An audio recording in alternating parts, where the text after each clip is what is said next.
Hi అండి అందరికీ.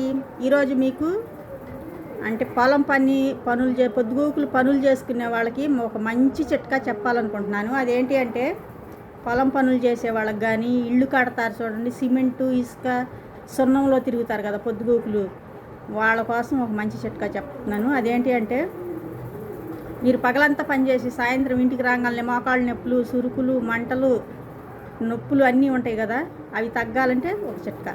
అదేంటి అంటే ఒక బకెట్ నీళ్ళు తీసుకోండి, చల్లటి నీళ్ళు ఒక బకెట్ నీళ్ళు తీసుకొని దాంట్లో కళ్ళుప్పు 2 స్పూన్లు, ముద్ద కర్పూరం 1 స్పూను ఆ బకెట్ నీళ్ళల్లో వేయండి. వేసిన తర్వాత అవన్నీ కరిగిపోయిన దాకా బాగా తిప్పండి. బాగా తిప్పి ఆ బకెట్ నీళ్ళల్లో కాళ్ళు పెట్టి కూర్చోండి, మంచం మీద కూర్చోండి, బకెట్ కింద పెట్టుకొని కాళ్ళు ఏలాడేసి కూర్చోండి ఆ బకెట్ నీళ్ళల్లో. అవి బాగా కరిగిపోవాలన్నమాట. కళ్ళుప్పు కర్పూరం 2 ముద్ద కర్పూరమే కావాలి, బిళ్ళల కర్పూరం పనిచేయదు. ముద్ద కర్పూరం కళ్ళుప్పు 2 వేసి అవి కరిగిపోయిన తర్వాత మీ కాళ్ళు ఆ బకెట్ నీళ్ళల్లో పెట్టి మంచం మీద కూర్చోండి.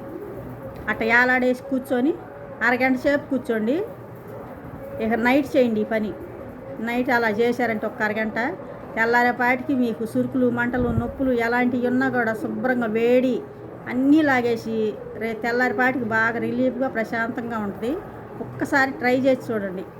సిమెంట్లో తిరిగేవాళ్ళు, సున్నం ఇసుక అవన్నీ తిరిగేవాళ్ళు అనమాట పొద్దుగూకులు, పొలం పని చేసేవాళ్ళు, వీళ్ళందరికి కూడా ఇది బాగా యూస్ఫుల్ అయ్యింది ఈ టిప్పు. చూడండి, ఒకసారి ట్రై చేసి చూడండి. మనం డబ్బులు పెట్టి కొనేది కూడా కాదు కదా.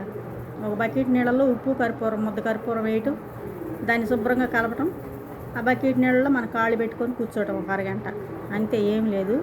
ఒక్కసారి ట్రై చేయండి. మీ అది నైట్ పూట చేయండి. తెల్లారిపాటికే మీకు నొప్పులు, సురుకులు, మంటలు ఎయ్యుండా కూడా శుభ్రంగా తగ్గిపోతాయి. వేడి కూడా లాగేసిద్ది. ఒకసారి ట్రై చేయండి. మీరు మంచం మీద కూర్చొని ఆ బకెట్ నీళ్ళలో కాళ్ళు ఏలాడేయాలన్నమాట. ఏలాడేసి అట్లా కూర్చోవాలి ఒక అరగంట, అంతే. ఇంకా ఏం చేసే పని లేదు. ఉప్పు ముద్ద కర్పూరం మటుకి బకెట్ నీళ్ళలో బాగా కలిసిపోయిందాక కలిపి అప్పుడు కూర్చోవాలి. ఒకసారి ట్రై చేయండి. మీకు కాళ్ళు నొప్పులు, సురుకులు, మంటలు, వేడి ఏమి ఉండవు. తెల్లారిపాటికి అంతా అసలు మీకు ప్రశాంతంగా రిలీఫ్గా ఉంటుంది. ఒకసారి చూస్తే మళ్ళీ మీరే చేస్తారు. నేను చెప్పే పని లేదు. పనులు చేసుకునే వాళ్ళకి ఇది బాగా ఉపయోగపడుతుంది.